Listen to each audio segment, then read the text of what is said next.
Well, welcome everybody again. We are right at the top of the hour. I see more folks jumping on.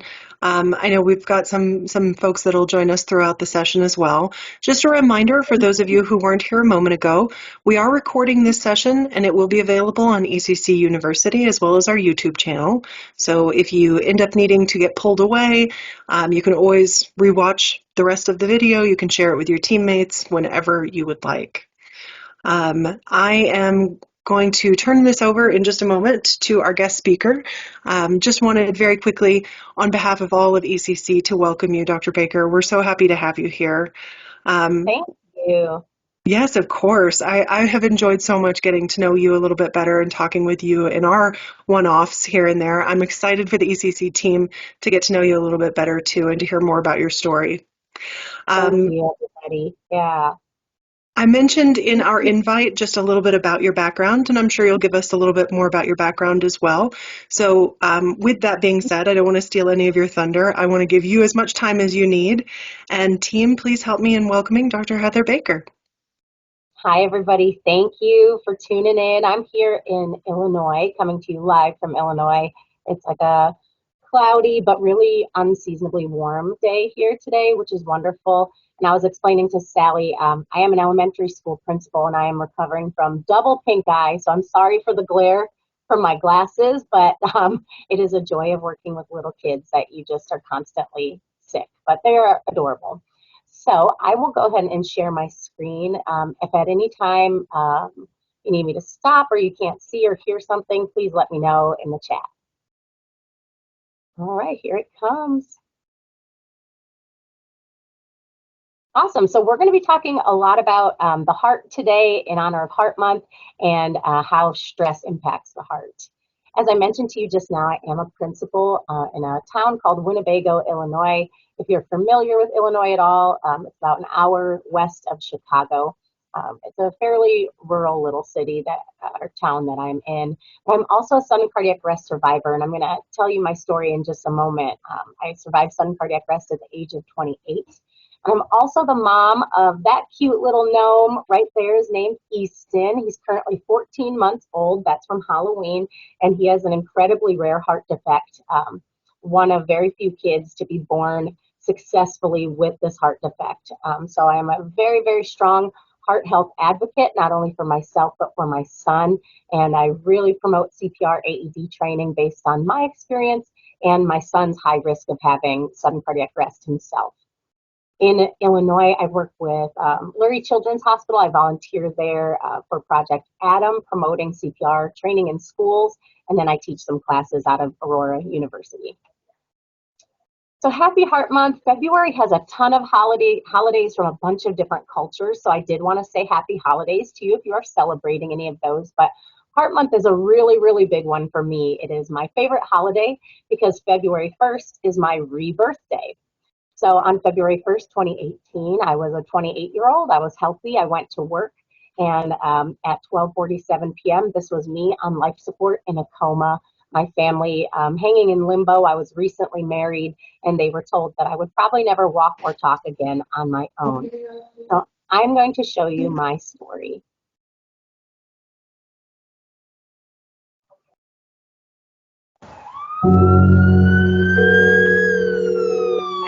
What's the nature of your emergency? It was February 1st.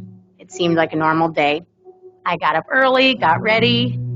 I'm a school administrator, so I had a lot of meetings scheduled. Drove about 40 minutes to our regional office of education. Walked in, went to the conference room where our meeting was going to be held. A couple other people were already there, getting ready, getting set up, and I took a breath and I felt super dizzy, and then I collapsed. I get a phone call from a number I didn't recognize, and it's a colleague of Heather's. She says she collapsed, she wasn't responsive, we had to give her CPR and actually shock her with the AED. She hit her head against the table, fell on the floor, and rolled onto her back. Bill started the hands-only CPR, 911 was on their way. That's where Tim came in. I had to shock her 3 times. I'm going to tell you that I had this part of me saying that I'm not going to let her die. It really all happened so fast First person I called was her mom. I started immediately crying. If you had to do CPR, that means your heart stopped.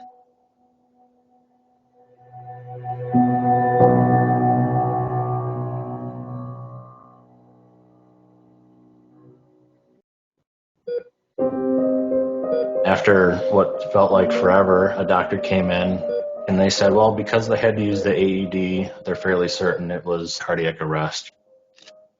Right there when you see her intubated with the tube down her throat, it was definitely something that you don't ever want to see. It was, it was definitely scary. I walked into the hospital. Paul was standing there, and he said, she's on life support. I remember screaming out in the lobby, I can't go through this again. I lost my mother and my father to this. I cannot lose my daughter to this. When I got to the hospital, they placed me in a medically induced coma, and I was on a ventilator. I had all the tubes in all of the places. By the end of the day, I wasn't waking up. So they told my family that because I had lost so much oxygen to the brain over the 10 to 12 minutes of the incident, I might not walk or talk again on my own. You live every day to the fullest because in the blink of an eye, your life could be over. And to me, that is what happened. The worst part was leaving her that first night when she was still medically induced and hooked up to all the machines. Not knowing what the future looks like was extremely scary for me. To be 28 years old and to find out you went into cardiac arrest is surreal. From the time I was born, I was a very energetic kid. So I think the most surprising thing about this experience to me was that I was healthy. She played sports. She was a softball player, a cheerleader, and everything seemed fine. I was exercising. I was staying active. I was going to doctors regularly. I was eating healthy. I never suspected something would happen to my heart.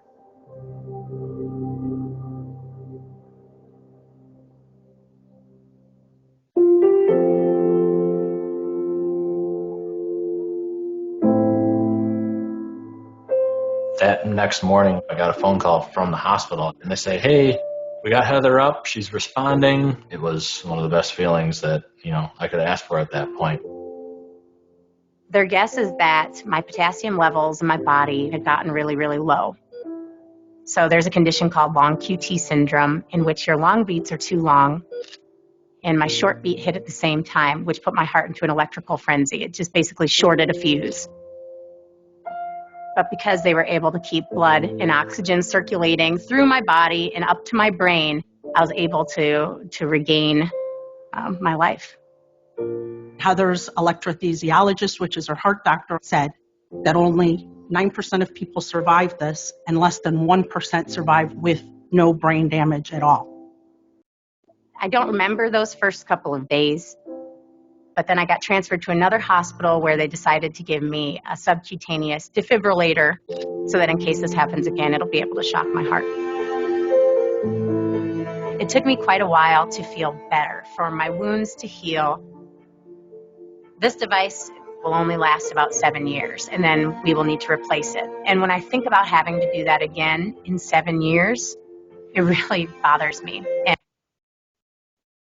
So I'm going to stop it there. So I'm quickly approaching that 7-year mark. I'm 6 years in. It has been an absolutely life-changing experience. And so as I mentioned in that story, I just really want to give back by sharing my story and talking about heart health and the impacts of learning CPR. So if I can get my slide to change, there we go. Because it is Heart Month, I do really want to emphasize and talk about some heart disease facts for you. It's going to be quick. I'm going to roll through it, but a lot of these are pretty shocking. Cardiovascular disease is the leading global cause of death, killing about 19 million people per year. And so why I find that so shocking is that we just don't hear about it a lot. We don't hear a lot of people beating the drum about heart disease and saying, hey, this is a problem, the leading global cause of death. With that, in the US, 1 in 4 people die of heart disease. So if we went on this call, 1 in 4 people, we already know we have heart disease maybe, or maybe you don't know and you're going to develop it at some point in your life, or you have an underlying condition you don't know about, but it's very prevalent. And in women, it disproportionately impacts us. So 1 in 3 women die of heart disease. We're going to talk a little bit more about that. Heart disease kills more people every year than every form of cancer and stroke actually combined, which blows my mind. My dad has cancer, so I'm all in favor of all of the research and the advocacy that goes along with cancer awareness. But again, we're just not hearing about heart disease as much and how deadly that it is. Women, if you are in your 30s and 40s, you are more than twice as likely to die from heart disease as you are from breast cancer. And so I do want to talk about this really quickly as well, heart attack versus sudden cardiac arrest. When I got back to work, which by the way, they sent me back 1 week after I got out of the hospital. So I dropped dead on the floor, was in the hospital for a week, including some time in a coma. And then 1 week after that, they were like, go back to work. To which I say, what do you have to do to get time off in this country? Because I died and still only got 2 weeks, right? Wild. But when I got back, I was new to my position at the school. It was my first year as a curriculum director. Not everybody knew who I was. Certainly they knew after this happened. And so somebody from the kitchen staff at the middle school pointed and said, hey, that's a girl that had a heart attack. And of course, I did not say anything, but I did not have a heart attack. And a lot of times we hear these words used interchangeably, but people don't really know what they are. So I want you to think of a heart attack as a plumbing issue. You've got plumbing tubes going to your heart that are arteries, and they carry blood to your heart, which is a muscle. If your plumbing gets backed up, the blood or the water doesn't flush down the toilet, same with your blood in your heart. So if your artery gets blocked, which can happen from genetic issues, it can be from health and lifestyle issues, but it's not only for unhealthy people. Slowly that muscle will die over time and you're having a heart attack. Now, a heart attack could end in cardiac arrest if it goes untreated. On the flip side, a sudden cardiac arrest has to do with electrical activity. So your electrical activity that fuels your heart can stop at any moment. Over 70% of sudden cardiac arrests have no identified cause. So it's scary, but true that your heart can literally stop at any moment. And this is the reality during cardiac arrest. During a heart attack, depending on how bad your blockage is, you might be walking, talking with symptoms for up to 3 weeks. That was the case with a woman that I worked with. She had heart attack symptoms for 3 weeks before she went to the doctor, which I don't recommend. On the flip side, cardiac arrest, you're immediately dead. Your blood is not pumping through your body and all of your organs are dying. So time is of the essence. When it comes to heart attack, it happens once every 40 seconds in the United States. And heart attacks are in the rise, particularly in young women, because we tend to ignore our warning signs. And so warning signs in women look a lot different than men. So men have a lot of those classic cinematic symptoms, I like to call them, like, oh, my chest, oh, my shoulder, oh, my arm, it hurts. And then they collapse to the ground is what it looks like in movies. Not always true to life, right? We often see overweight, white men. Again, that's not always what the victims look like. But for women, we have some different symptoms that can look a little different. You could have chest pain or arm pain, but you could also have neck, back, shoulder, or throat pain. You could have nausea. You could have some mild to moderate fatigue, shortness of breath, and vomiting. And I would say a lot of us, men or women, would go to work with some of those symptoms, and we probably do, and I don't recommend that either, but I've certainly gone to work with some fatigue, some nausea, and never thought to myself, hey, I think I'm having a heart attack. So I do want you to be aware of those differences in symptoms. And again, women under the age of 50 are twice as likely to die from a heart attack because we ignore our warning signs, whether it's because our symptoms were more mild or because they present differently or just because you're tough and through and you don't want to let anybody down by taking time off to go to the doctor. Women are ignoring symptoms and are dying. On the flip side, sudden cardiac arrest, a little bit harder, a lot harder to predict, but equally deadly. So it is a leading cause of death. About 400,000 people each year in the U.S. experience sudden cardiac arrest out of the hospital, and that includes between 7,000 and 10,000 children and teens. So this is not an age-related issue. This truly happens to anybody. It's the leading cause of death for student athletes. And in the case of sudden cardiac arrest, less than 9% of victims survive, and that is because time is of the essence. You have to have CPR and AED performed on you within the first 3 to 5 minutes to have the best odds of survival. So the odds of survival triple if you get your hands on the chest, performing CPR, get an AED on there right away. If we think about what happens in an emergency, first you're like, oh my goodness, what's happening? Are they okay? My colleagues thought maybe she's having a seizure. We don't know what this is. Somebody has to call 911. You have to talk to the dispatcher. And then it's about a 9 to 11 average time of arrival for EMS to the scene. That far surpasses that 3 to 5 minute window. So the people on the scene have to respond immediately. With every minute that passes without CPR, that victim's odds of survival drop by 10% because the heart is quivering and shaking. It's typically in something called ventricular fibrillation, which just means the heart is shaking. Blood is not getting to the brain, and blood carries oxygen. So if you're not getting oxygen to the brain, brain damage is very likely. And that's one of the reasons I'm very lucky to be here is not only I'm alive, but I have my full brain functioning, which is not the case for all survivors. And men have higher odds of survival than women because, why? If anybody has a guess? Because men are more likely to receive bystander CPR because they don't have breasts. So a person, regardless of gender identity, with breasts is less likely, statistically speaking, to receive CPR from a bystander. I like to point that out because it's a stigma we have to overcome. All of our states now have Good Samaritan's laws, which protect you from liability if you are trying to save a person's life by giving CPR or using AED. So there's no reason why we should be afraid to touch a chest that has breasts on it. Symptoms of sudden cardiac arrest are usually really short-lived. So for me, it was about 10 seconds between the time I felt dizzy and died on the floor. So there's often no time to communicate warning signs that we have. But most irregular electrical issues can be detected by an EKG. So if you're watching this and you're thinking, oh my gosh, you can certainly ask your doctor to perform an EKG, ask them to perform one on your children or family members. And a lot of those dangerous arrhythmia can be determined and diagnosed before something like this happens. So how to take care of your heart. The American Heart Association, when I was recovering, I got linked up with the American Heart Association, which is wonderful. And they really preach that 80% of heart disease is preventable through a heart healthy lifestyle, which we have all heard these things, right? By this point in time, it is no surprise that you should eat healthy, be physically active, know if you have any underlying conditions, watching your weight, not using tobacco, managing conditions you do have, taking your medicines for high blood pressure or high cholesterol or blood sugar issues, and then being active in communicating with your doctor. They published these 7 things that you should avoid to prevent heart disease: smoking, physical inactivity, poor diet, obesity, high cholesterol, diabetes, high blood pressure. Great. I knew those things. And at that point in my life, when I was recovering from sudden cardiac arrest, I'm like, I'm good. I literally don't have any of these 7 issues.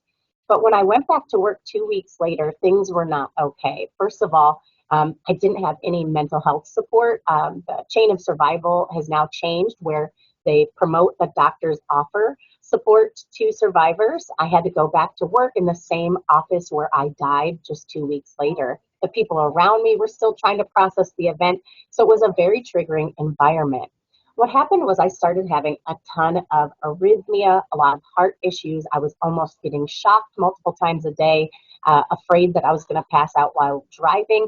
And I'm calling my doctor and they're saying, there's no reason why this should be happening. Your heart is fine now, and don't worry about it. You'll get shocked if something happens to you, which was not comforting to me because I'm like, wow, I'm just going to pass out while driving? That doesn't sound safe. So I started looking into the impact of stress on my heart, and it was shocking and life-changing for me. Living in a constant state of stress will kill you is what I have learned. And I mean that very, very seriously and literally. It's not like an exaggeration that you'll die from stress. You will literally die from stress. And I will tell you why.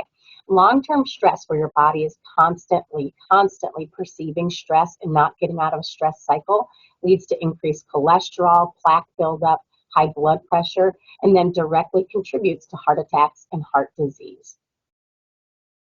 So what is stress? Stress, in the simplest terms, is your body's way of telling you something is not right. It can be come on from something big, from something small, but it's your body telling you something needs attention. It might even be subconscious, that something that's bothered you in the past or that you've had a problem with in the past is now stressing you out today. So it may not be something that makes sense to you consciously. Like, why am I stressed about this thing? I've done it 100 times, right? So I learned about a book called Burnout: The Secret to Unlocking the Stress Cycle. So I highly recommend this book. It is wonderful. They explain that stress comes in a cycle. First, your brain interprets a threat, then your body starts to react, and your stress response kicks in. And what your stress response looks like, I'm going to show you a video in a second, but every single organ and bodily function changes in that moment of stress. And I truly didn't realize how much my body, or your body, rather anybody's body, changes during a stressful event. So not all stress is bad on a short-term basis.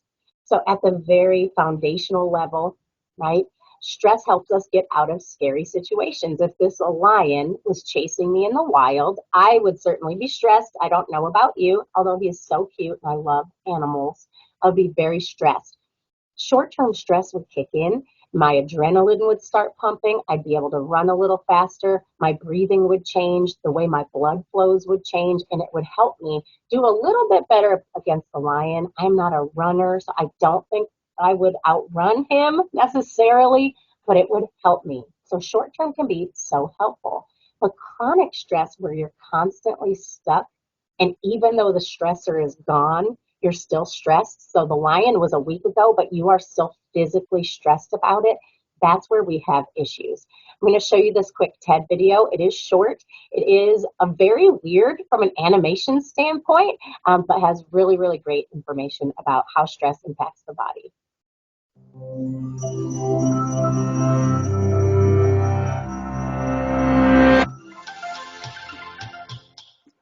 Cramming for a test? Trying to get more done than you have time to do? Stress is a feeling we all experience when we are challenged or overwhelmed. But more than just an emotion, stress is a hardwired physical response that travels throughout your entire body. In the short term, stress can be advantageous, but when activated too often or too long, your primitive fight or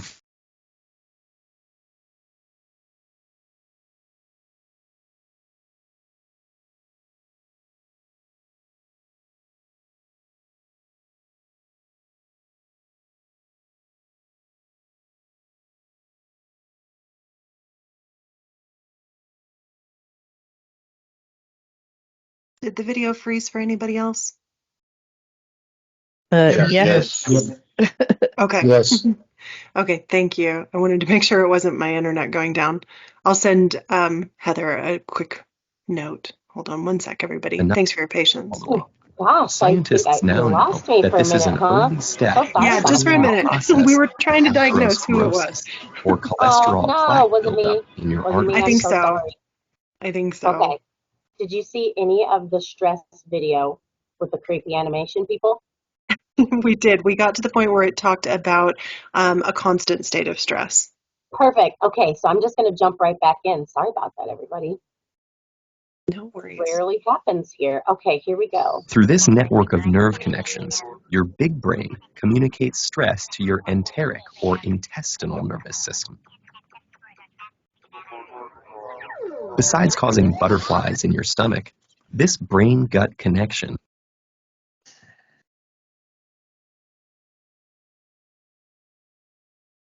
Did it again. Oh no, it did it again. I wonder if the video is really feel lagging her system a little bit too much. system. Oh no, is the Stress can video also messing it up? change the I'll skip the composition video. and function of your It did. I'm so sorry. Okay, sorry everybody. paused I you will share again. the slides with Sally. So I will skip the video. The main point though is that every single part of your body changes during stress. Let me get past that. Okay, so sorry. This never happened to me before. So some of the minor impacts that chronic stress can have on your body, and this is really what the video talks about, so you're not missing anything. But left untreated, chronic stress can have some of these symptoms: insomnia, sadness, mood issues, digestive issues, headaches, shortness of breath, frequently getting sick, decreased immune system, even changes to menstrual cycles, ulcers, weight gain. Those are the good things, everybody. So those are like the minimum. So get ready for the scary stuff. This is what shocked me. The serious impacts of chronic health are heart disease, high blood pressure, diabetes, mental disorders, higher likelihood of turning to drugs and alcohol for coping, trouble breathing, obesity, migraine, depression, anxiety, IBS, GERD, increased risk of Alzheimer's, accelerated aging, premature death, and I feel like one of those prescription commercials where they read all the side effects of the medicine at the bottom. So I had to stop there because it was getting too depressing. But I was blown away that stress could have such a negative impact on your body. Those extra few pounds you don't know why you can't lose might be because of stress. Those chronic headaches, the chronic fatigue, anything really could be linked back to stress. So how do you know if you are stuck in a cycle? One of the most important things is recognizing it. This ride is traumatizing for me. I don't know if any of you have ever ridden it at a festival, but I did as a kid, and it spins around, around, around, around, around, and you're kind of like sucked up against the wall, like magnetized. I don't know the science of it, but I like tried to put my head up as a kid. It made me dizzy for days. So that is the first thing I think of when I think of being stuck in a cycle, right? And so there's a couple things you might do if you are stuck in a stress cycle. You might be doing the same mundane, comforting things over and over. We see this a lot in kids. So that's my baby Easton. And his new favorite thing to do is he opens that bus door, puts a person in, closes the door, opens the door, takes the person out, closes the door, and then he repeats for like 15 minutes. And it's a mind-numbing activity. And we do this to ourselves sometimes. We push off our big projects to focus on little, small, mundane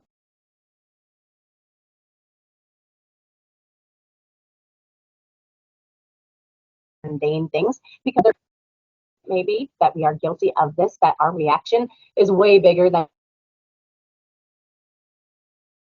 the size of yourself. Like, why am I getting so irritated about these small things? If we can have that self-awareness, you might be stuck in a stress cycle. Or you might be like me and enjoy a good Netflix binge. You might hibernate, right? You might say, I have a lot of work to do, but I'm just going to watch like 10 seasons of whatever show on Hulu or Netflix.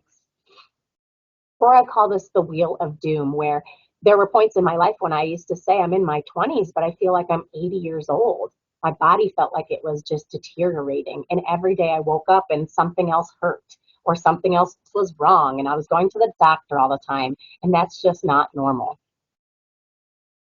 Burnout is, of course, the worst case scenario that you can get to if you've been stressed for too long. And the clinical definition from 1975, the very first definition of burnout, breaks it into 3 pieces: emotional exhaustion, just feeling like you've cared too much for too long; depersonalization, just not caring anymore. And sometimes we see this in schools where we're like, that student is crying and the teacher's like, I just can't anymore because we're too stressed, and that's not okay. Decreased sense of accomplishment, feeling like nothing I do really matters or makes a difference. All of those things could be a sign of burnout. So to prevent getting to that burnout state, we have to figure out if we're in a stress cycle, and we have to learn how to break it. The good news is you can break the stress cycle. So with predictable things, and these are the easy things, you might roll your eyes, but if there is predictable stress, we don't always do this, but we can plan around it. So I grew up really close to the city of Chicago, and if you know anything about going into Chicago or any big city, is that traffic is terrible. And so you always are looking for maybe alternate routes to get to where you're going. You're checking your GPS ahead of time, finding a different way. Or as my dad used to say, if you accept it ahead of time, you're in the mindset that it won't bother you. But planning around those chronic stressors is an effective strategy. Another would be positive reappraisal. So if it's something that you know is really hard and really stressful, maybe training for a marathon, right? The running, the practicing may not be so fun, but it's worth it in the end. So if you can find a way to reappraise something in your brain, being an educator is like this. It's very, very hard. I know what your company does must be very, very rewarding because you're making a difference in the world. But that's not always easy to do, right? It's not just a silver lining, everything is awesome, Legoland world. So I do want to just point out some coping skills that I have learned that are proven to stop the stress cycle. An important thing I want you to realize is just because you've dealt with a stressor doesn't mean you've dealt with a stress. I'm wondering if anybody else on here, you don't have to admit, struggles with maybe a little bit of road rage. I don't want to say I have road rage, but I have road irritation because I drive a bright orange SUV and I feel like people should see me coming and not cut me off as much as they do. And I get irritated, right? So for example, you get mad, you beep at the person, you slam on your brakes, and then you drive the rest of the way to work, 20 minutes, 40 minutes, and you're still agitated. Now, the driver that cut you off, they probably don't even know I exist. They're at Starbucks, they're wherever, they've moved on with their day, but I am sweating, I am angry, I'm jittery, I'm in a bad mood because I haven't closed the stress cycle, even though that stressor is gone. So here's some things that work. Again, at the primitive level, your body, this response is for running away from the lion. So the running or the physical activity is the #1 way to stop a stress cycle. They say about 30 to 60 minutes of physical activity can break that stress cycle. Now, for me and my job, and probably yours too, it's not realistic to say, hey, I'm really stressed. I'm going to go do the elliptical real quick for 30, 40 minutes, and then I'll be back and I won't be stressed anymore. Not always realistic. So something that is proven to be effective in breaking the stress cycle is, you can do this with me right now, is squeeze all your muscles and hold your breath and hold for 5 to 10 seconds. Squeeze your toes, squeeze your fingers, your eyes, everything, and then let it go and repeat. This triggers your muscles in a way that physical activity does. And so it's a little bit more socially acceptable way. If you're in public, if you're in a meeting, you can squeeze your body, let it go. Or if you're decompressing after a meeting, you can do this as well. This one really does help me quite a bit, and I engage in it every day. Challenging your negative thoughts. The brain is literally wired to survive by making up stories and putting together stories. So I used to work for a gentleman who every time he would want to talk to you, it could be to celebrate, it could be something really wonderful and positive, but his email always said, "See me, period." Okay, so that sent me into a spiral. Every time I got a "see me, period," I was like, I did it, I got fired, I don't know what I did, but this is the end, say goodbye, I'm not gonna have money to live, how am I gonna afford my dog's food? And I would just spiral out of control. My therapist challenged me to say, you can interrupt those thoughts and ask yourself, how do you know that that's true? She would ask me, how do you know he's going to fire you? And I'd say, well, I don't, but I'm just assuming. And she said, no assuming. How do you know for sure that that's what's going to happen? So I urge you to challenge your negative thoughts, interrupt them and say, do I really know that that person's mad at me? Do I really know I'm in trouble? Do I really know this project's going to fail? And if not, challenge that. Taking a mindfulness moment. Something you can do with me right now is wiggle your toes within your shoes and think about what it feels like in there. A little clammy, a little sweaty for me. I've been on my feet all day with children, but this is something that gets your mindset off of what you're stressed about, right? Mindfulness, presence in your body. You could rub your fingertips across your pants or your jeans or your shirt, just something that takes your mind away from that stress. But I do like wiggling my toes. It's something that I practice even within contentious meetings or situations with parents that I have to engage with at school that might not be positive. I can be wiggling my toes and trying to stay centered.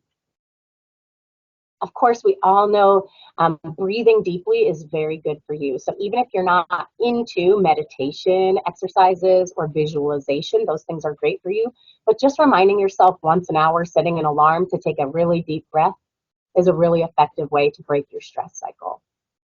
And then I love a good Shrek reference, but sadly the kids at my school are ages 3 to 8 and they don't know who Shrek is. It's super sad. So he always says, better out than in. That's what I always say. I love that part of the movie.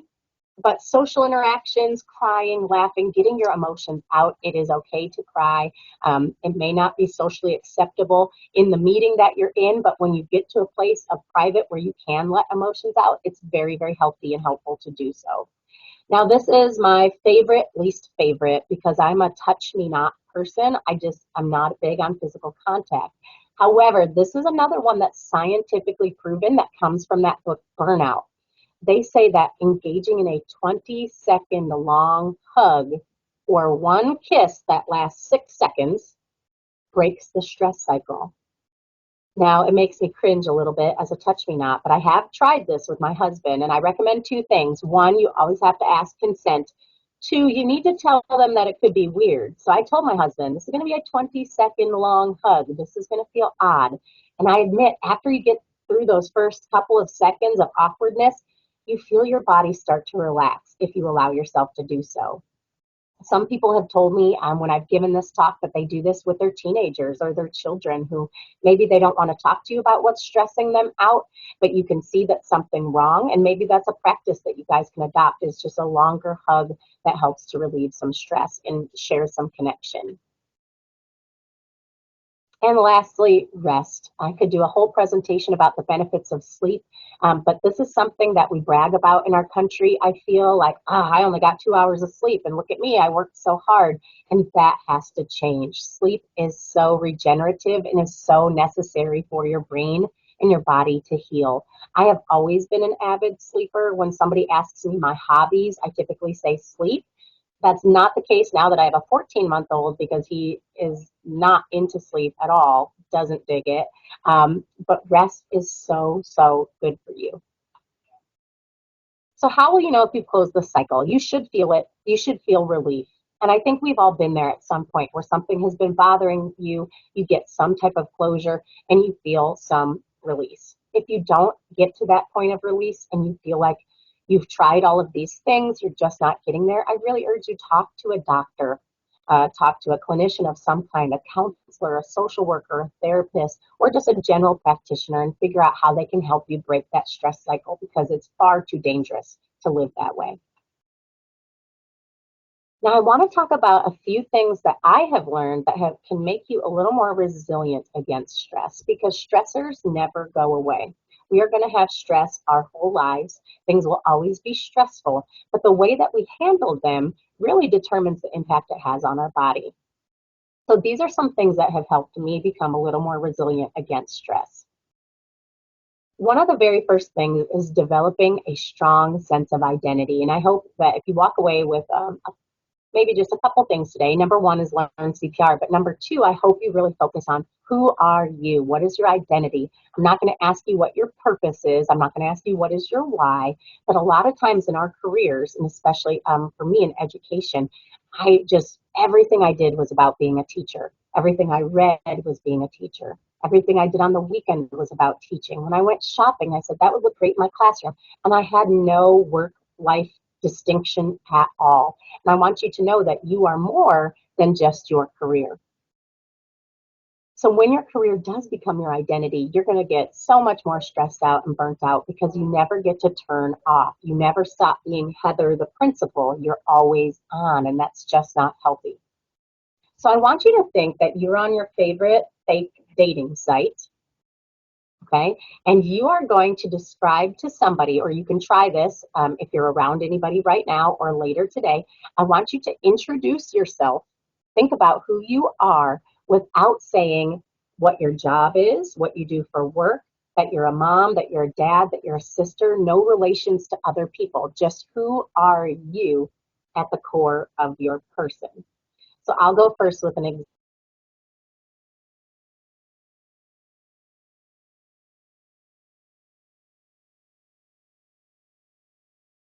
example of James Patterson novels. I also really love my favorite band. I used to teach music, so I love going to concerts a lot. And I failed. I said I used to teach music, so I have to strike that one. And I love animals. I love going to the zoo and having pets. So I'm going to pause for a moment and let you think about how would you introduce yourself. And if you want to put anything in the chat, you are welcome to. Oh, I'm just reading the chat now. Kate said that you have given people an uncomfortably long hug. Aw, it gets less weird. I love that.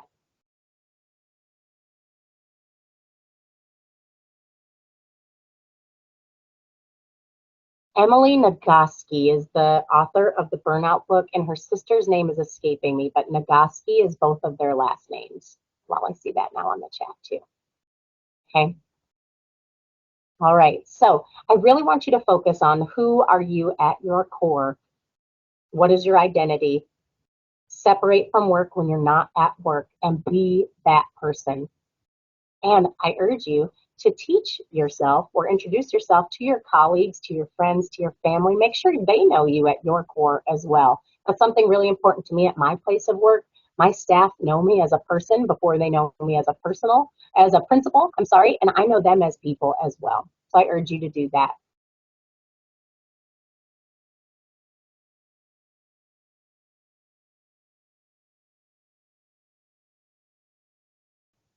Swear, other words that have become like swear words.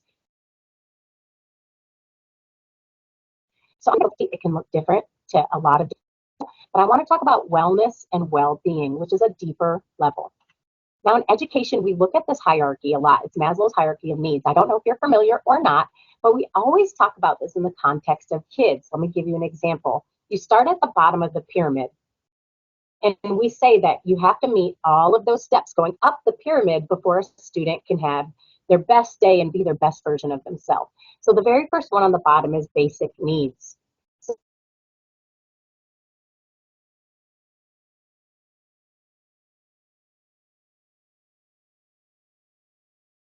So the student comes to school hungry.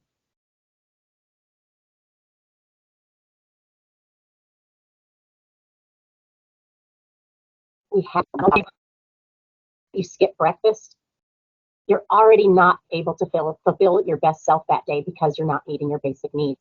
But this pyramid looks at your physiological needs, then your safety. Do you trust the people you work with? Do you feel safe at work?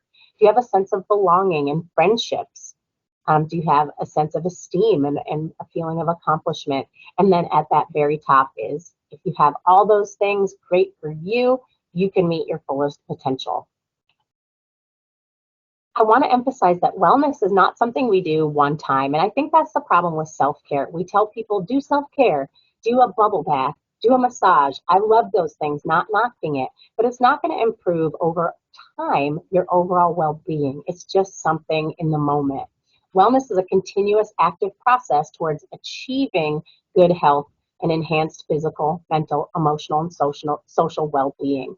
Now, this definition of wellness does come from a book called Educator Wellness. I wish they would just call it wellness because it is not specific to education at all. And the author for this one is Tina Boogren, Boogren. Educator Wellness, a very quick read. They show us that wellness is a combination of the physical, mental, emotional, and social domains. So I think when a lot of us think about getting healthy, we think about the physical, the yellow. I'm going to eat right. I'm going to skip that McDonald's Coke in the morning, which I have a very bad addiction to that, I will admit. I'm going to sleep better, and I'm going to exercise. That is wonderful. That's one domain. How are your other three? So I want you to look at this moment and reflect. What's one domain that you think you're doing well in? What's one domain that you can improve? Your mental, your emotional, your social. For me, my relationships. I often have a hard time, and I prioritize my career and my work and my immediate family over those deeper friendships and relationships. So that social piece, allowing myself to go out, have fun, instead of working late, going to dinner with a friend, I need to prioritize relationships better. And that social piece often brings me down, and I get to feeling really depressed, really unhappy, really bogged down with work when I don't pay attention to that domain. I want you to always remember that you are multifaceted. So to think that you could cure your wellness by doing one simple thing like a bath bomb is not going to work. You're multifaceted, and so is your wellness. And I also want you to know that you are in the driver's seat of it. So wellness isn't something that a boss a colleague can do unto us, we have to take ownership of it. I don't want to negate that systemically there are things that impact our wellness that we don't always have control over, but we have to focus on those things that we can control.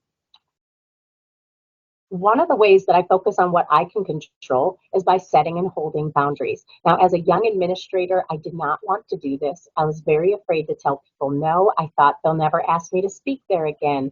They won't like me. They'll think I'm mean. My whole world would collapse if I said no, is what I thought. And then I heard a podcast by Brene Brown. She's my favorite. I have read and listened to everything she has done. And I think it's because she likes to swear that I like her so much. We're just kindred spirits. But she said when she started researching workplace environments, she discovered that the most compassionate, well-liked people, their colleagues rated them as compassionate and well-liked, had well-defined and well-respected boundaries. They said no the most. So she said, it surprised me at first, but now I get it. They assume that other people are doing the best they can, but they also ask for what they need, and they don't put up with a lot of crap. 4-letter word. Oh, yeah.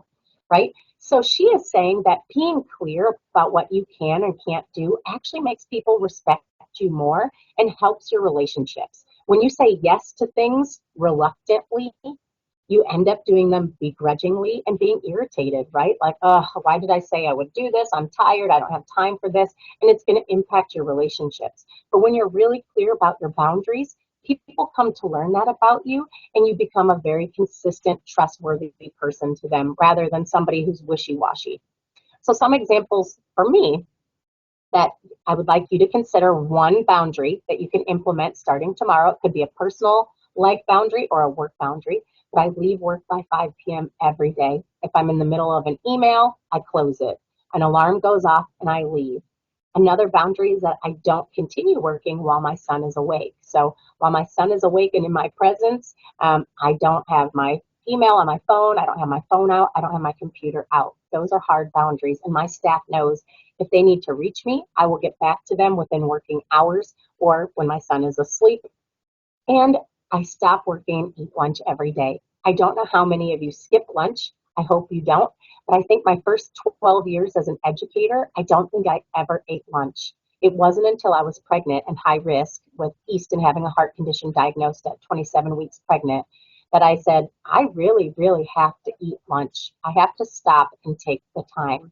It's really important. And so at first that was jarring for my staff that my door was closed, but it is an important part of your wellness. And ultimately everybody respects that, and now they know that that's what's happening.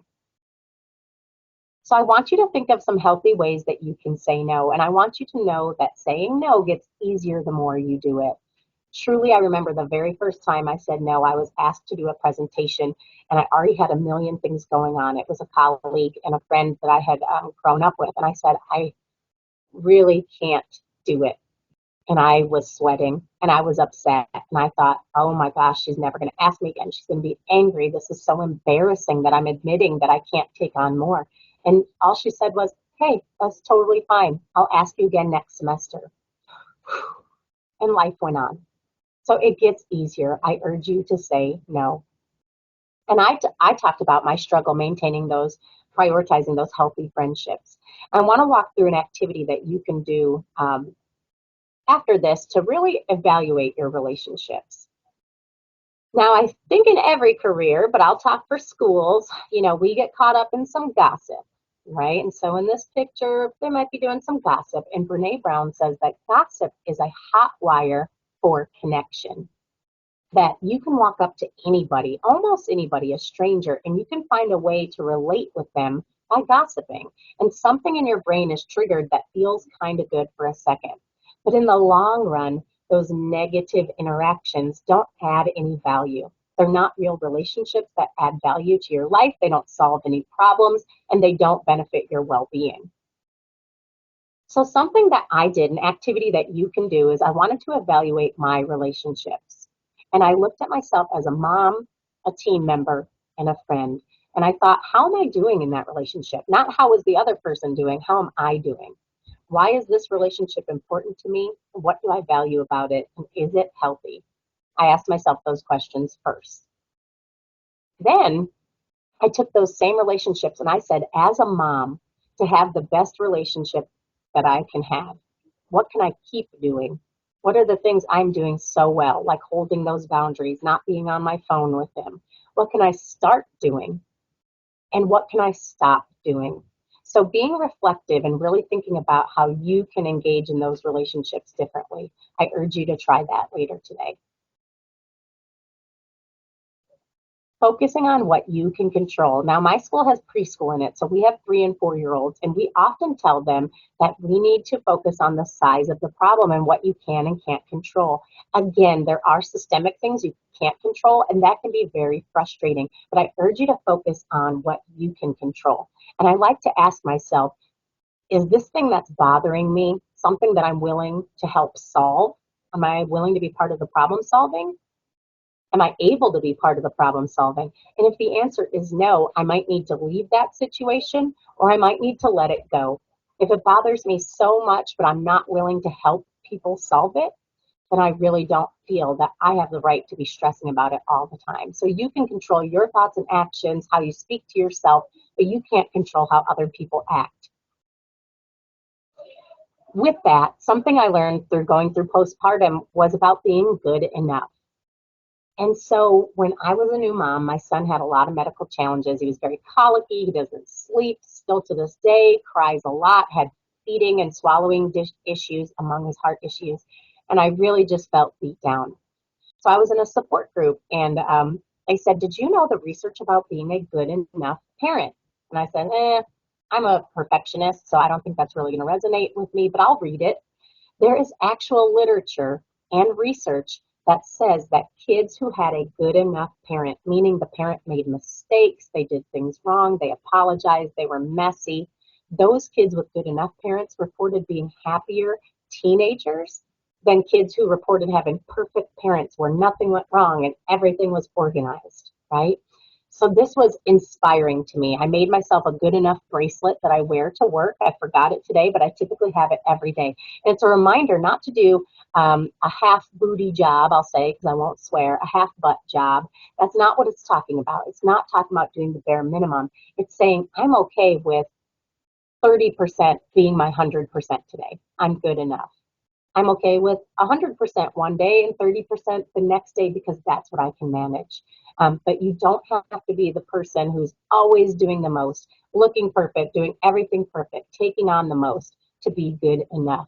And that's something I want you to walk away with today.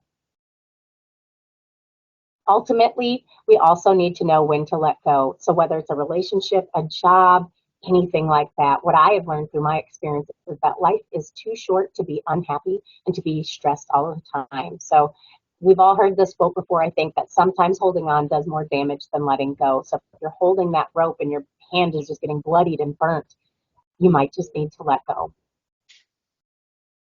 Again, I learned the hard way that nothing is more important than your health. You have one life to live, unless you're like me and I'm maybe a little bit more like a cat, right? But you need to cherish this one life that you have, and the people around you love you and need you here. So you need to take your stress seriously and take ownership over your wellness. You can hack that stress cycle. If you're interested in learning more about that, there is also a podcast you can listen to. It's Brene Brown and the Nagoski sisters. So if you typed into Google Brene Brown burnout book, an hour-long podcast will come up and you get a whole summary of the book, which is wonderful. Don't ignore warning signs.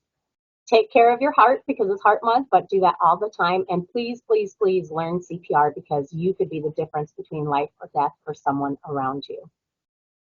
That is all that I have for you today. I'm glad to answer questions. I can be found on Facebook and Instagram as Heather's Heart Squad. I'm always happy to connect, to answer questions. I'm not a medical professional, but always happy to connect and share ideas with you. So I will open it up now to any questions that anybody might have.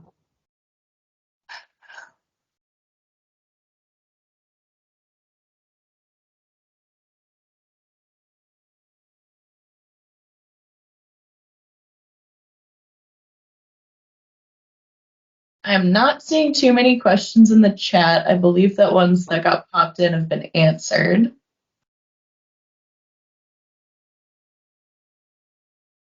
Did I answer it yet? Beautiful. Yes, and I will share the slides so that you can get those book recommendations and the links to the videos that didn't work. I apologize about that again, but I will share those slides out with Sally so she can give them to you upon request. That sounds fantastic. We wanted to just give you a very big thank you for coming out and presenting to us. It means a lot. Yeah, thank you. Thank you for having me. Happy Heart Month. Please take care of your hearts.